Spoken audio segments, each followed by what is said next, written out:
We're gonna get started because I know Mark's in Michigan right now, so he's sacrificing some of his personal family time so he can give us a quick greeting. So as we do with all of our virtual sessions here, this is our last one for our virtual annual municipal seminar.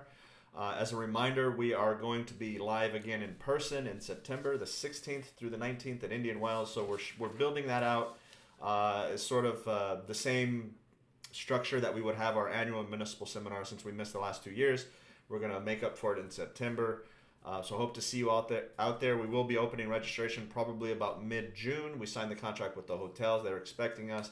And as you all know, June 15th, it looks like the state will be aligning with the CDC guidelines that anybody that's fully vaccinated will no longer be required to wear masks, which is great news. So please, if you haven't, go out and get vaccination. There's plenty of sites out there. Appointments available all the time. Some places you can just show up with no appointment. So with that, we're going to do what we have been doing over the last few months. We're going to show one of our associate member videos today. This month it's going to be from SoCal Gas. Give me 1 second.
All right, so I got a couple messages that there was no sound on the video. I will fix that in post production. So I don't know why it hasn't been working the last couple times, but I think some of you might have had audio, but some of you didn't. Anyway, it's my pleasure now to introduce you to our newly minted, now current president, no longer vice president, Mr. Mark Warnick. Thank you, Marcel. Hello, everybody. This is my first official duty as president, and I wasn't going to miss it at all. So I'm in Michigan right now visiting my dad's side of the family, my Polish side of the family. My Mexican side lives in Los Angeles, and this is my Polish side of the family, my dad's side in Michigan. But I just want to say thank you for joining. Thank you to SoCal Gas for always being there for us as associate members, to Andy, to Denise, to my rep in the South Bay, Fabiola. We appreciate you guys, and thank you for your dedication to contract cities. You're in for a treat today. For those of you that were on the installation Saturday night, Frank Zerunyan gave an amazing speech on the history of contract cities. So you guys will hear a smidgen of that today. You also get an opportunity to hear our legislative chair, Dynamo, Stacey Armato, from the city of Hermosa Beach.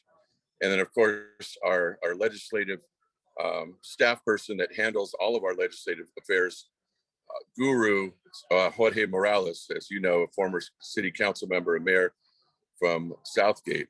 So you guys are going to hear some great speakers today, good people, good friends, and I wish you guys all the very best. And I'll see you guys all soon. And keep in mind, please, we want to see you in September in person at our seminar in Indian Wells. Thank you very much, and God bless you all. Thank you, Mark. Mark has promised that if you don't register by the end of June, we will come to your house and knock on your door and register you on the spot. So please keep an eye out for that. We'll be in Mark's car. So I'm going to introduce, because I know Mark is kind of in a remote area, so he doesn't have access to all of the fun stuff that I have here. So first up, today, this session, so those of you who may not be aware, this session we're going to talk about housing. As you all know, there's been a lot of talk out of Sacramento with housing legislation that isn't always beneficial to communities, that tends to assert local control. So we're going to talk a little bit about what we've been doing on that front, how we got there, the sort of the backing, the academic backing to the path we took and what the plan is going forward. So first up is going to be Frank Zerunyan. He is going to give us a brief history on the contract cities and how we got here in the study that actually formed the basis of what is SB 809 and how we got here. So with no further ado, Frank. Thank you, Mark. Thank you, Marcel. Nice to see a lot of familiar faces. Always a pleasure to see Natalie Salazar. There she is, she's waving. We have a lot of fun days at Contract Cities going back 17 years now, or 18 years, whatever that is. But some of you who may have heard what I had to say during Mark's inauguration, some of it will be familiar to you, but to me, it never is old to talk about the organization that I love.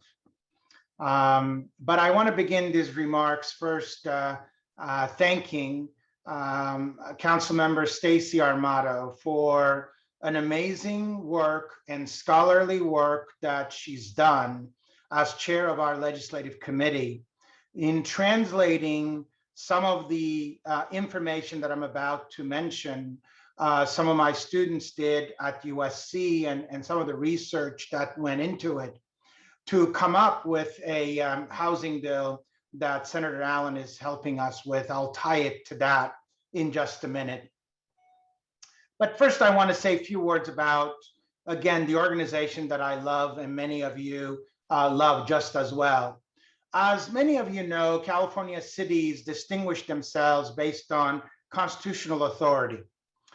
Some of you are charter law cities, operate under Article 11 of the California Constitution, particularly Section 3. And some of you are general law cities and you operate under the same article, Section 7, which is more police powers than it is chartered powers.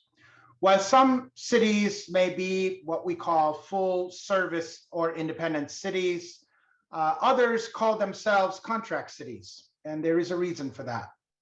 Full service cities, as you know, do their thing in-house, and it makes economic sense for most of them because they're typically larger cities, although there are some smaller cities that are charter cities.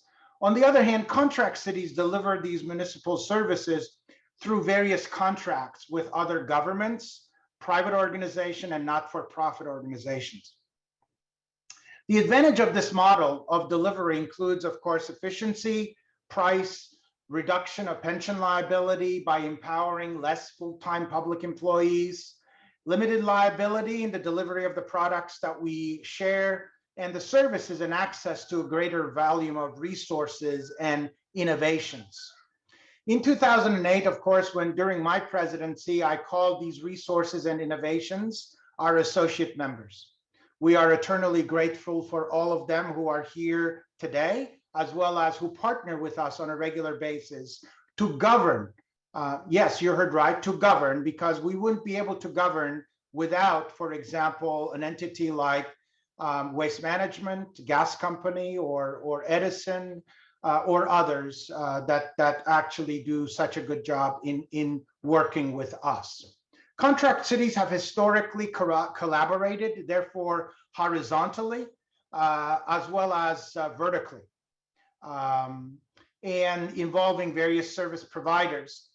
The collaboration delivers statutorily defined special municipal services in finance, economy, accounting, engineering, administration, the law, creating, of course, the efficiency that I mentioned. There are a couple of statutes in California that actually deal with this, but this audience is not really to talk about the law aspect of it. But typically, we absolutely use these statutes in order for contract for services. But where did we come from? Well, we're the product as an organization of an amazing group of people that Tom Brokaw called the greatest generation. The California Contract Cities arises or is born out of World War II era, and particularly the GI Bill, which accommodated not only education, but also the purchasing of the American dream a topic that we're going to talk about today and more extensively, that is being, of course, housing. A lot of these GIs who came back, general infantry, came back and were able to use this money not only to get an education at the university that I love and other universities around like Long Beach State, Cal State LA, Dominguez Hills, UCLA, and others. And with that, of course, being able to create an economic development and be able to purchase a house and also form a family. This economic base was the recipe for city and community building in Southern California. We benefit greatly out of that GI Bill in Southern California because a lot of our communities are built as a result. The main community that gives rise to our organization is this enclave that was about to be annexed by a city of Long Beach, which had, of course, a much older city. But the residents of this area decided that they did not want to be annexed by Long Beach. And this area, 10 miles southeast of Los Angeles, blazed new trails, literally and figuratively, when based on demand, the Lakewood Park Company developed one of the first post-World War II era planned community consisting of 17,500 homes, over 3,500 acres of land, including, of course, landscaping, street lights, undergrounding, sewers and wires, etc. This was kind of reminiscent of Levittown, New York. Lakewood grew to 70,000 people very quickly, and it was the 16th city organized in California, incorporated in California in 1954. It was the largest, actually, city at that time to be incorporated because most people forget that incorporation of cities like LA or Long Beach came so much before that they didn't have 70,000 people when they incorporated. This was remarkable because this decision, of course, started a lot of our communities, including my own city. But the Lakewood Plan really accommodated immediately 41 other communities in Los Angeles County and 130 or so communities across the state in the 50s, 60s, and 70s. Like Lakewood, these communities selected the model to retain a level of sovereignty or local control within their borders through collaboration with the county, the private sector, and the not-for-profit sector.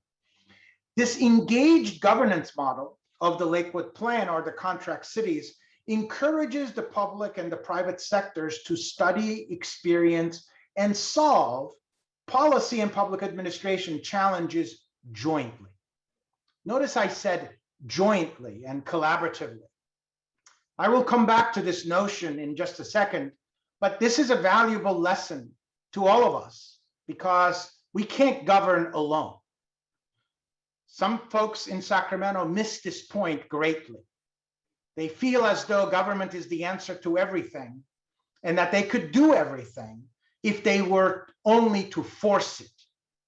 But I'm about to show you why this cannot be forced.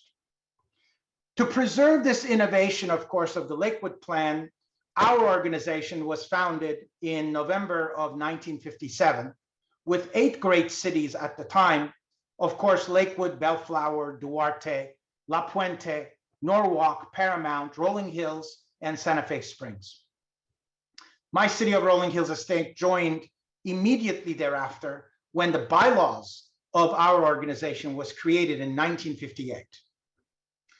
By the early 60s, the association had drawn 24 or so members, and of course, half a century or so later, we now have over 70 members that work so closely together as a network, which is an efficiently and large number of folks advocating for the interest that is common to all of us.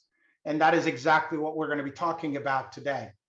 Contracting model maximizes, of course, local control and creates that full sovereignty. It increases efficiency and addresses local demographic challenges. Not every city is the same. Again, Sacramento loses sight of this, where they feel as though the one size fits all fits every community, which it doesn't.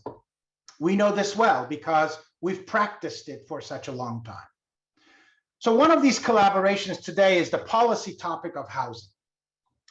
Unfortunately, again, in their infinite wisdom, some members of this legislature took this as a political issue. I've always said that politics is the word that describes fantasy. And you can almost do and say anything you want in politics. Not a problem.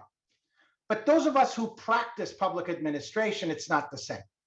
Because we're on the ground and it's all about implementation for us. It's not about whatever we can say that we can get away with. It's actually how we do it. Because the pothole, if it needs fixing, it needs to be fixed. Talking about is not going to help anyone. Sacramento loves to talk about potholes, metaphorically. We fix them. The attempt we make here in this legislation is precisely that. We try to fix them. Because it's pretty clear to those of us on this call that in California, we don't have a housing problem. We have an affordable housing problem. Any one of you feel free to give me $1 million to $2 million. Tomorrow, I will get you a house. So we don't have a housing shortage. What we have is an affordable housing shortage, which we cannot build.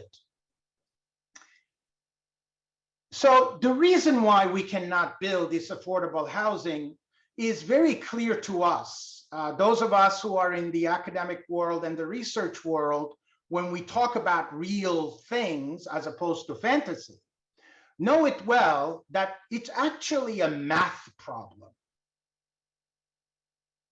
One of my former colleagues, Raphael Bostic, who was a foremost scholar in the topic of housing, served at the Obama administration as an undersecretary of housing. And now he is the CEO of the Atlanta Fed, one of 12 in the nation making policy, monetary policy. So Raphael used to always say that this is a math problem. Marcel, is it possible for me to share my screen? I want to show a couple of slides to make this point. Anything is possible, Frank. Very good. All right, there you go. So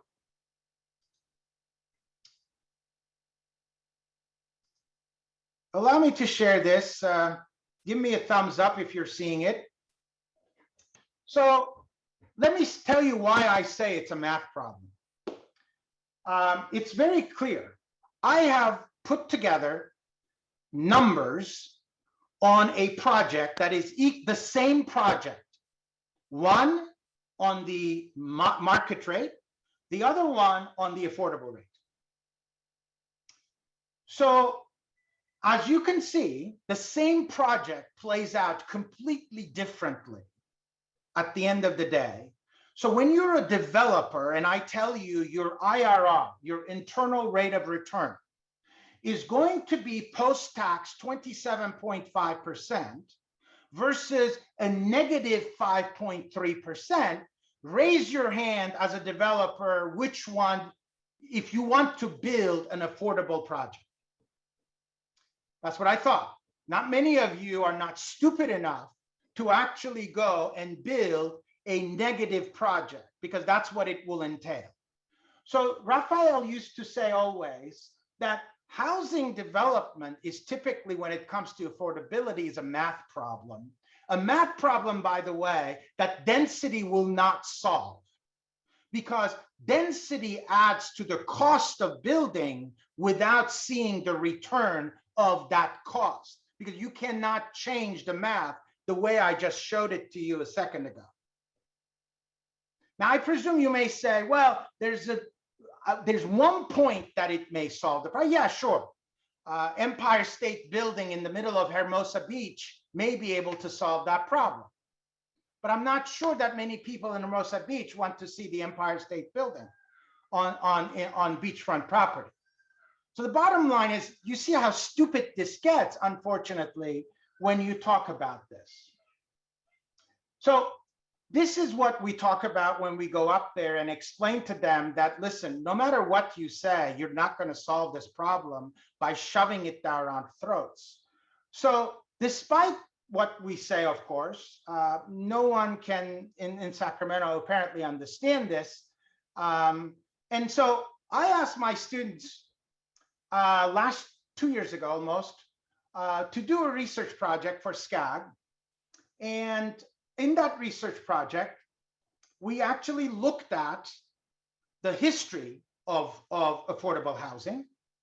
And we have some data points that I want to share with you, because I want to tell you how ridiculous where we are is.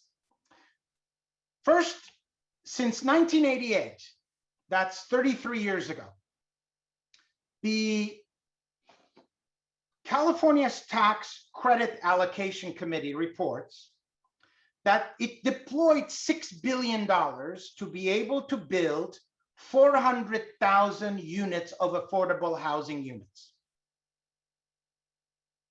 You heard me right.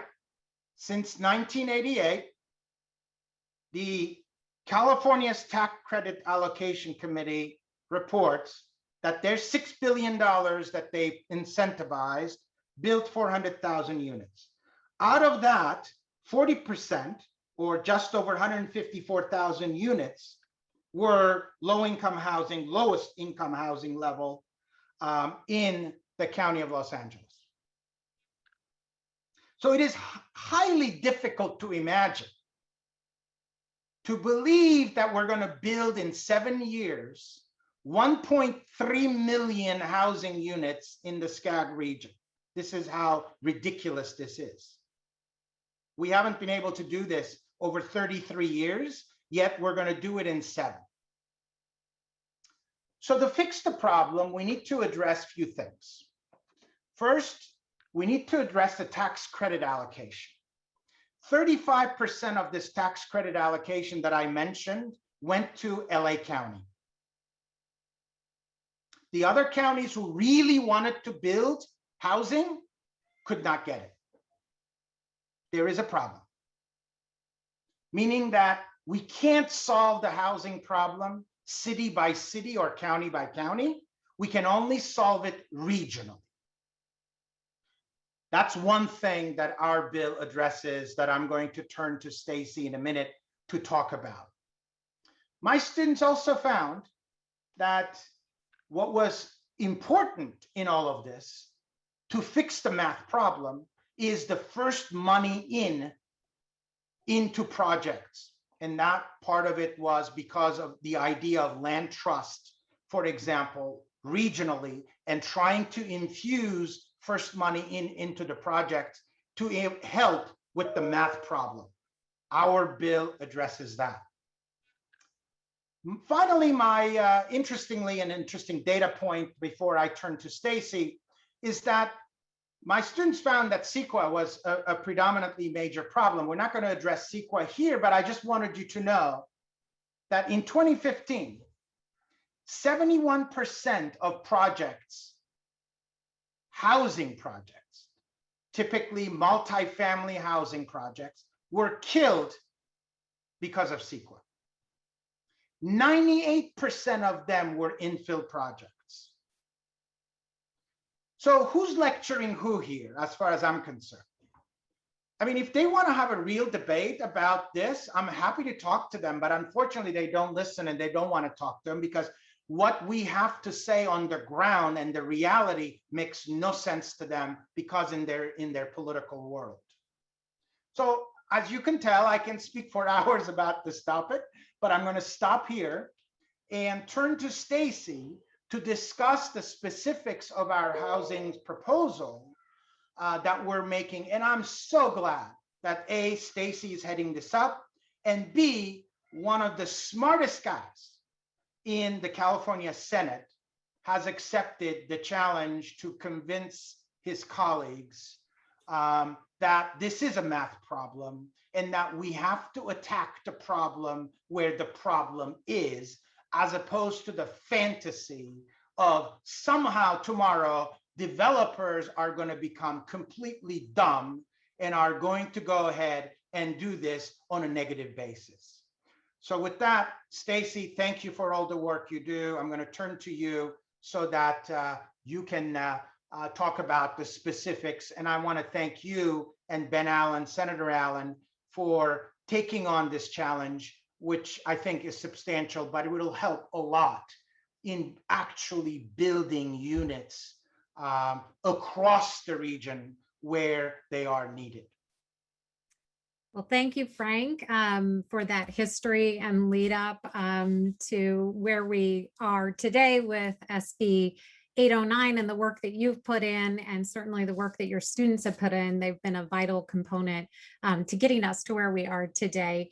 But I wanted to take everyone back to last summer when we were meeting with our state legislators as the legislative committee and representatives from that committee with contract cities opposing the housing bills that usurp local control, that not surprisingly contract cities were taking positions against. And in one of those meetings, Senator Allen just was really honest with us and challenged us, in fact, to maybe take a breath and look at, instead of opposing bills, and we, of course, obviously still and will continue to do that where appropriate, but to put some effort into working on a solution, because he was happy to rally for us, but he was expressing to us that there was momentum behind a lot of these housing bills, even though the majority of them were not successful last session. He warned us that there was going to be momentum going into this session, and there is. He was absolutely right. And that we needed to shift our efforts into working on a solution. After that challenge, to come up with a solution, we wanted to ensure that there was a housing bill that actually worked towards building affordable housing. And it was something that each of our cities could support. So we really needed something that had broad support. Our former legislative staffer, Michael Vong, worked tirelessly in putting together a framework that built upon, Frank, your students, your grad students' work towards this idea. And we formed a housing subcommittee to refine the concept and to also seek input and work on outreach to make sure that we were developing a bill that would be accepted widely by cities. We met with various stakeholders. We met with city managers, city planners. We met with existing housing trusts. We met with developers, really trying to seek input to where they could also support a bill that we would come up with as well. And after many months of refinement, it was probably 4-ish months of working pretty diligently day after day on this. And I really have to thank Contract City staff for the work they put in on this. We came up with what was about an 8-page proposal outlining a bill that would have 2 main parts. One was a regional housing trust, and the other that would allow for arena exchange. We then shifted from developing this concept to pitching the idea. And in the first iteration of the bill, it would require cities to join a housing trust within a region. Those cities would be comprised of a region that was defined maybe as a cog, for example. And with their participation in the trust, they would then be allowed to share money and land within the region. Not surprisingly, maybe we encountered some struggles and some successes in identifying authors. And while we were originally challenged by Senator Allen, we had not received confirmation that he was actually going to have the capacity to carry our bill, which, as you can imagine, was a little worrisome. But despite that, he is such a terrific senator, and one that we know we can trust. He came through for us and was able to carry the bill. he recognized the work that we were putting in as contract cities and the collaborative work we had done with various entities, organizations, and cities, and knew we had a good idea. We also, we couldn't just have the support from our senator. We really needed to have support from the assembly side. And that's kind of where the stars aligned. At that point, Michael Bong, our staffer, had gone on to supposedly bigger and better things out there. And Jorge joined us, Jorge Morales, on board. And he has all sorts of contacts and such great depth of knowledge. And he was able to ensure that after one meeting with Assemblymember Garcia, who represents the Coachella Valley, he quickly understood the concept of this bill and really appreciated the flexibility that this bill would provide even for his own district. So we had a co-author on the Assembly side. And with that, SB 809 was officially born. As we were trying after that point to secure more co-authors and endorsements, we had a last minute hiccup. We heard that a major organization was gearing up to oppose the bill because of one component, and it was that it was a requirement that cities must participate in the housing trust.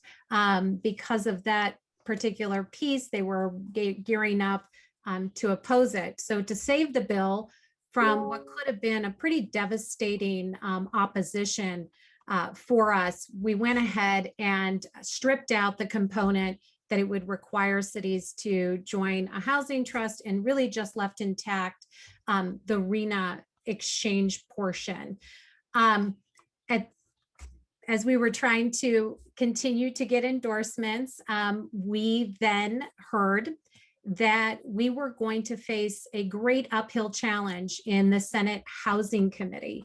We were told that it would likely not make it out of its first hearing, which after the work that we put in and the efforts that we did and really trying to collaborate on the bill and garner widespread support, that would have been pretty devastating.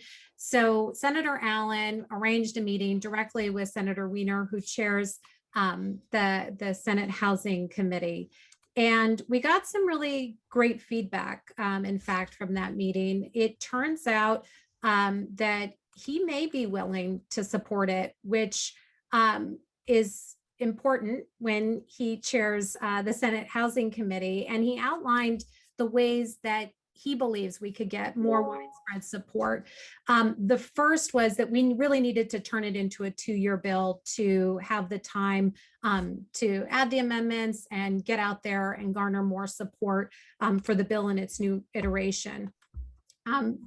The other components that essentially where the bill will end up today, it needs to go through its amendment process, would have 3 main parts. We would bring back the housing trust component. That would be optional for cities to participate in. We would have a RENA exchange option with a very tightly defined region for those cities that opt into participating in the trust. And what was really important to him, and one that we didn't resist at all, was that it included language that would affirmatively further fair housing, which in fact has a legal definition that we didn't maybe quite understand at the time, but that it would foster inclusive communities, achieve racial equity, fair housing choice, and opportunities for all Californians. So that is essentially where the bill will be after amended. Again, it's now a 2-year bill. But again, the silver lining is it gives us more time to receive feedback, to talk to people like this group, of course, and meet with various organizations to really rally the support and hopefully build that momentum going into the next session. And we do have a plan moving forward. I want to toss it to our trusted staffer, Jorge, to go through our strategy and next steps. Thank you, Stacey. Trusted, have a lot to live up to now. Everyone, thank you for being here. I just wanted to take a quick moment to thank Stacey for all the work that she's been doing. She created this housing subcommittee. A lot of people had a lot of input into this bill, But I got to tell you, I've been here since I think January, and we've been having practically a meeting a week. And as you all know, being a council member is a part-time gig, and being on these boards is even more part-time. But yes, Stacey has been uh, in every single meeting. She's been leading the charge, and she has challenged Marcel and I and the team to continue to schedule weekly meetings. She wants to make sure that when this bill comes back next legislative cycle, that there are folks that are really educated on the issue, because as I've mentioned, as Stacey has mentioned, the state legislature takes up about 3,000 bills a year. And so I would guess that they don't necessarily read through every single bill that comes before their desk. And so I think that's the big problem that we've been having. Folks just kind of get caught up on one issue and don't really see what the intent of the law is going to, or what the intent of the bill is.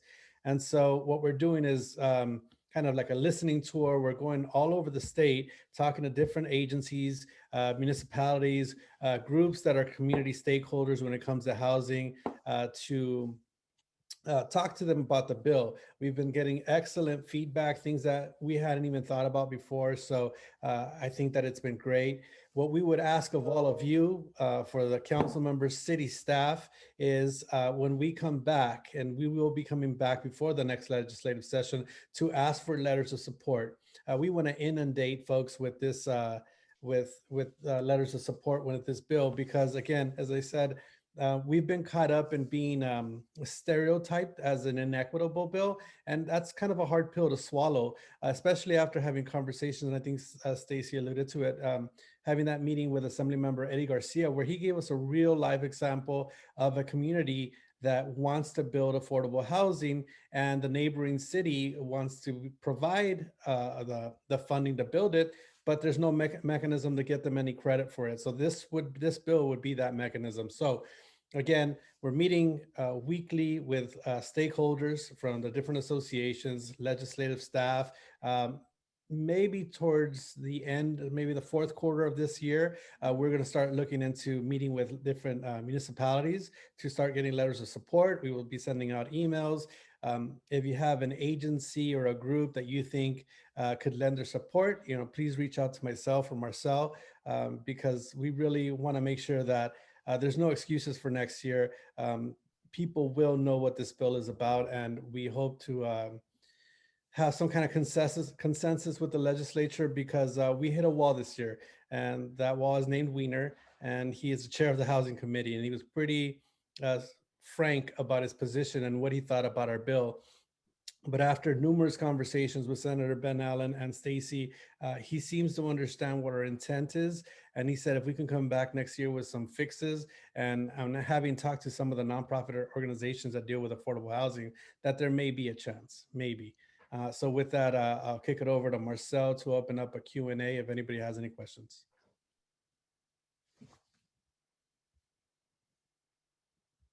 Thanks, Jorge. So, I want to make sure you all know, because I saw some concerned faces when Jorge said we hit a wall. He didn't mean he hit a wall, like actually hit a wall. I know by the look you would think that he did, but he was figurative in that. But he has done a good job. Like one of the reasons, when Michael left to go work for Edison, who Haig is on, I know, and he's monitoring both Michael and us at the same time. But when Michael left, Michael put a lot of effort and work into this, and I needed somebody that would be able to take over seamlessly, somebody with some experience. And when Jorge came on, what we found was some of the conversations that we were having in Sacramento weren't necessarily the frank conversations that we need to make sure that we can move forward whatever kind of language or whatever type of bill we were trying to move forward.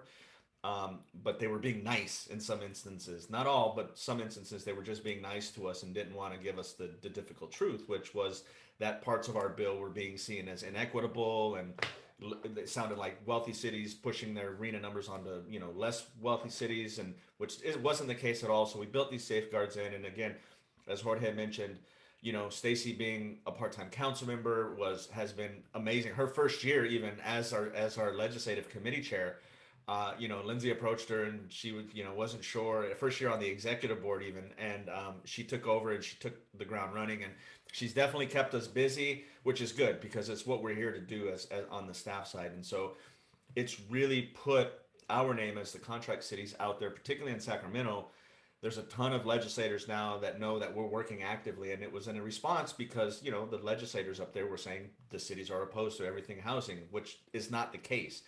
But what we're able to show now is like we put forth a plan and it's not what you want, right? So we're going to work that language a little bit. We're going to massage it because our ultimate goal is to get something passed. It's not just to put something up there just as a placeholder or just to get our names known. It's to actually do the work and find something that is going to be feasible for your cities, to be willing to build housing that won't take away your local control, that won't take away your zoning requirements, and allow, you know, waive parking requirements when we know our mass transportation system in most cities doesn't exist to the level that you would need to be able to start waiving parking requirements. So with that, if there are any questions, so the whole intent of this session was to get some input from you all.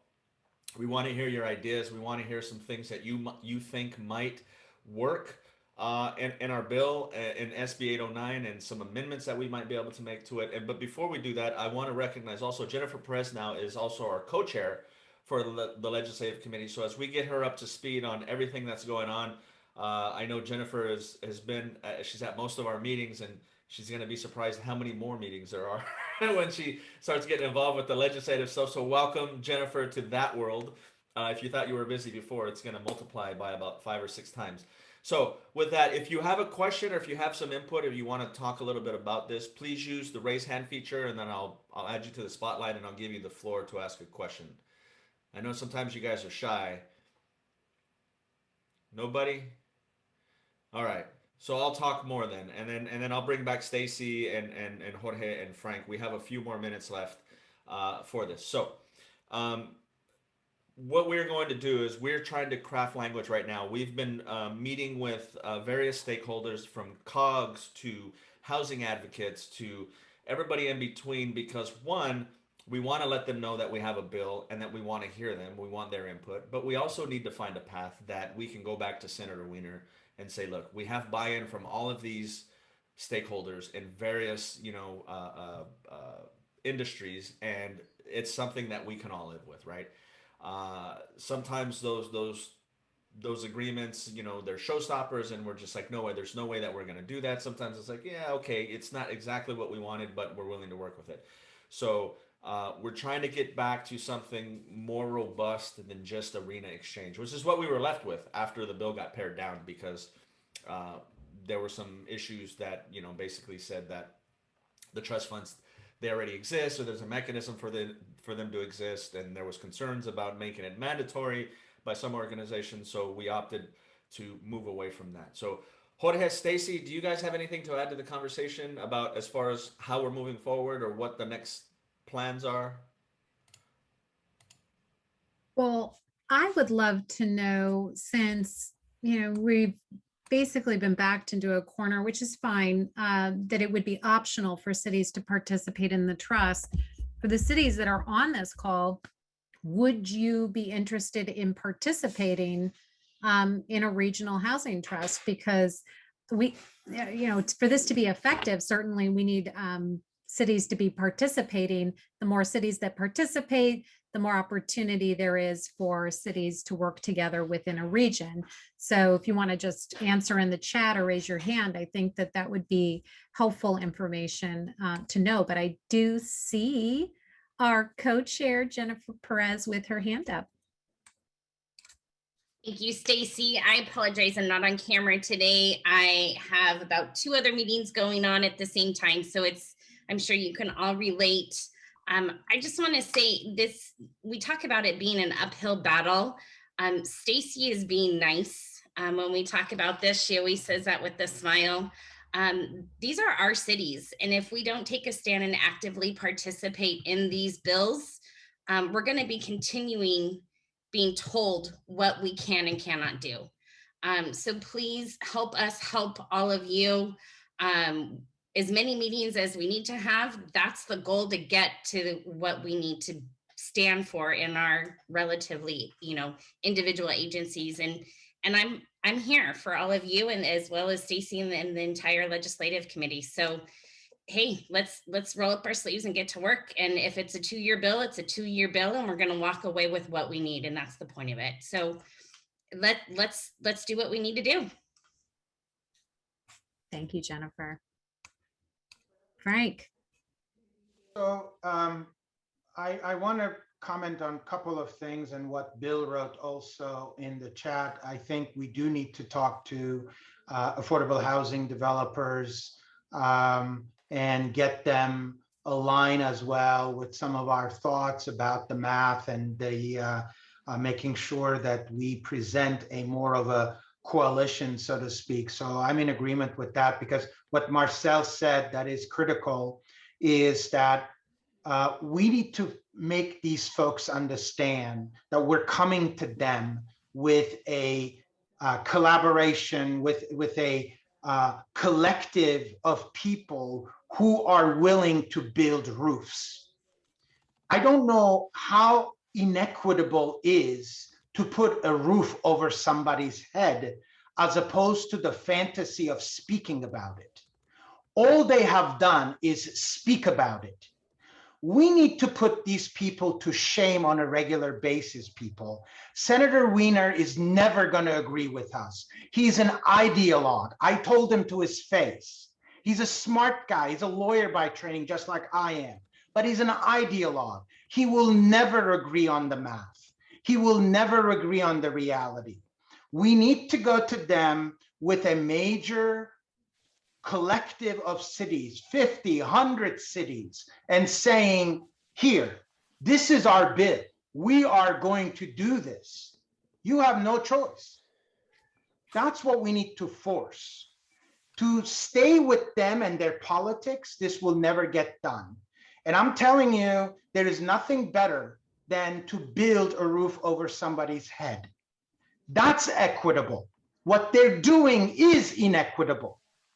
Forcing a city that cannot do the math and build this and therefore never do it doesn't get it done. This is what we need to tell these folks. So Jorge, you have a big job. Marcel, you have a big job. Stacey, Jennifer, you all have a major job to put this mosaic of cities to come together. The more, the better. 70, 100 cities with developers joining us and telling them that, look, we want to build it. And if you don't allow us, we're going to go out to the public and put you to shame, because that's what it is. You're not letting us. That's what we need to accomplish. So in fact, Jorge heard me say before, I didn't mean to insult him when he first came back with this issue, but I said, Jorge, we need to be tough. We just cannot capitulate. We need to fight these people because they'll never see it our way. And the only way we're going to be able to do it is by the coalition that our history gives us the power to do. And that is California contract cities, our history that I mentioned before, and our family relationship that we have with one another. I mean, I love these guys. I mean, I've served with these guys, Gustavo and others that have come from various communities, Drew and others, that we all have different communities, but we see eye to eye because we agree on the fundamental of the best practice of what it is to contract and deliver. That's what the key is here. And Margaret, I see your hand. I just wanted to follow up on the point and question brought up by Bill on, we did reach out to developers. One, in fact, is Larry Cosmont. I see that he's here in the meeting. So Larry, if you want to turn on your camera, feel free to participate here. But one of the items that he mentioned that was creating a challenge for developers to build affordable housing is access to that front end funding, where this bill would provide that through the housing trust. So we were trying to achieve kind of that solution to help actually build affordable housing and incentivizing developers. But Larry, if you have any other comments on that. Well, yeah. First of all, congratulations and my compliments to everyone in this effort. It's not easy, and you know, things become 2-year bills in California pretty quickly because it's hard to get even with Jorge on your team, it's hard to get it done in 1 year in California. So, you know, I think that's a good prescription for potential success, that we have another year to work on this. I think the trust has great potential. As I've indicated, as a land use economist doing these public-private deals for many of you, front-end costs are really what is a major obstacle for developers. Land costs are sky high in California, and then the risk of entitlements and the time it takes to get it done. Frank mentioned CEQA being the big, fly in the ointment, but there are other, issues. There are the issues of prevailing wage. There's the issues of just land costs. There are the issues of limited density allowable, which makes land cost higher. So for all of us, as we think through the trust issues, its front-end monies go a long way to sizing up a deal and making it work. And one thing I'll just illustrate, the economics of land use in California is so interesting. So when we worked on the Anaheim Angels deal, that was 133 acres. And in Anaheim, acreage is 2.5 to 3 million an acre. When you placed a 15% affordable housing requirement on that 133 acres, 15%, low and very low, the land value went to zero in the pro forma. The residual land value went to zero. So you can gobble up $250 million of land value very quickly based on the cost of producing affordable housing, which we desperately need. It's not a political statement, it's a financial statement. So that's why this trust can be so helpful, because we have a way of trading off sites. We have a way of bringing in some early funds, and I think it's critical. And I want to just volunteer my time and effort to work with all of you to figure out how to make the economics work. You have my commitment. I'm a longtime member of Contract Cities, and I'm a big fan, of course, of public-private deals and getting our communities better, but this is a big burden. These front-end costs are huge. Thank you, Larry. Appreciate your partnership on this, and of course, your sage words of advice and commitment to working with us on this bill. Thank you. I want to make sure we get to Margaret Clark.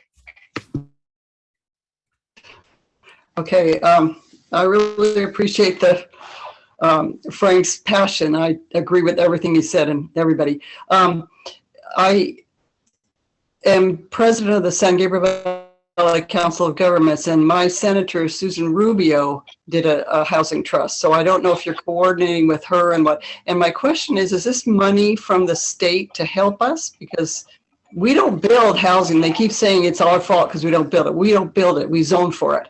So is this money that helps us build it? And I have to get off right away because I chair the LA County Solid Waste Task Force at 1. So, but if you could send information on this stuff, that would be great. Thanks. Sure. We're happy to do that, Margaret. And we have met with Senator Rubio a few times on this and working on a partnership with her and using her advice on how she's spearheaded something similar, obviously, for your district. The funding for the trust would come from the individual cities, but because housing trust can also be formed in a way that they can seek state funding as well, that's a goal in enhancing the value of the trust to the member cities as well. So that's been at the front of our mind. Thad? Yeah, hi, Thaddeus from Lakewood. As far as funding, I've had this idea kicking around in my head. When redevelopment went away, they really threw the baby out with the bathwater in doing away with the housing set aside. And I wonder if there's an idea there to reconstitute the set aside with the taxing entities who got our money, and maybe it's even just 10% of that to fund the trust, or at least part of it. So I just kind of throw that idea. That's just the tip of the iceberg. I don't have the brain power to flesh it all out, but I think there might be something there. I love that. Thank you. Any other comments or questions, feedback? If not, I know we're reaching the end of our hour here. I want to certainly thank everyone for attending, but quickly throw it to Jorge, who may have a call to action for our cities.